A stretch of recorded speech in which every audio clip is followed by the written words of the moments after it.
In today's letter, I'd like to go through what I would have liked myself to have done, and therefore also when I look at women, I wish this for their hearts, and these are things to do once you have left a toxic relationship and be able to be there for yourself. And this letter is from my heart to yours as a man, to the ladies listening, just with the intent to really wish this for you.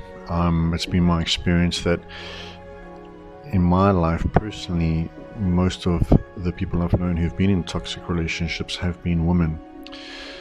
So when you stop lowering your standards to fit into the actions of the other person, you do that out of kindness and compassion, and it can often be a very subtle change in your energy.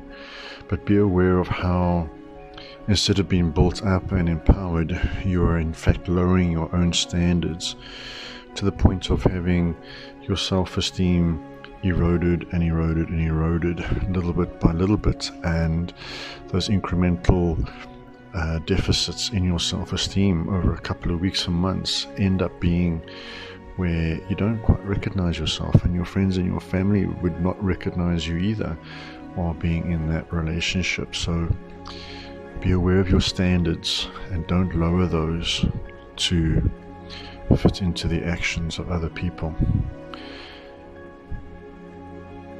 When people don't call you and they don't follow through, and allowing that to happen again will impact your self-esteem. So don't be cool with that, guys.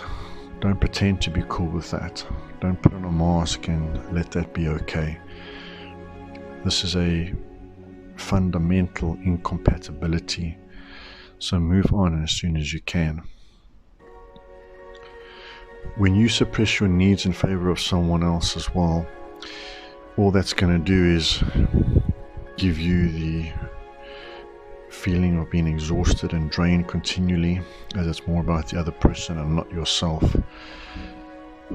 So try and speak up about what it is that you are okay with and what you would like, and if the other person is not cool with those boundaries, then you know it's time to move on too.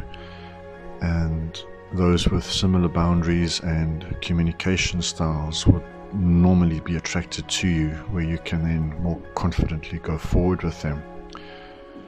Stop looking for that spark as well and that chemistry. You know, that's a lot of fun and it can be quite intoxicating in the beginning, but it's fleeting. And if that's what you're up for, then that's great, go for it.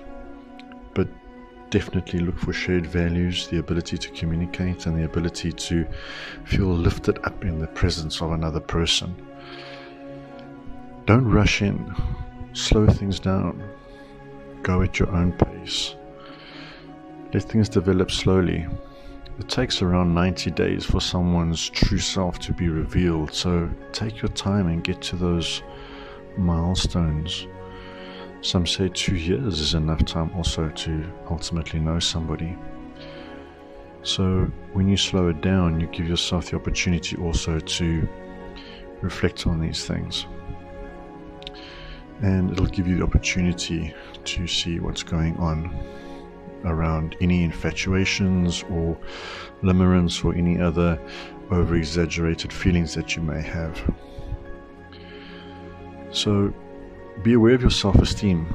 This is so key, and don't allow the other person to dictate that. Don't give them the power. Be aware of almost like an accounting system within yourself, like, are you building up in self-esteem or are you being lowered down in self-esteem? So do you worry about what other people think of you, or are you more worried about how you're feeling about yourself? That would be the key. It's about your opinion of yourself, and not to let others' opinions come into your mind and start to derail you. So when you work on that self-esteem and you do some of these healing techniques, you're not going to worry if people like you or don't like you. You will just move towards those who uplift you more naturally. So guys, be aware of that. Are you expanding or are you contracting? These are all telltale signs often right in the beginning of our dating experience. But I hope in today's letter there's been some awareness gained in and around what we could experience in toxic relationships and what to look for.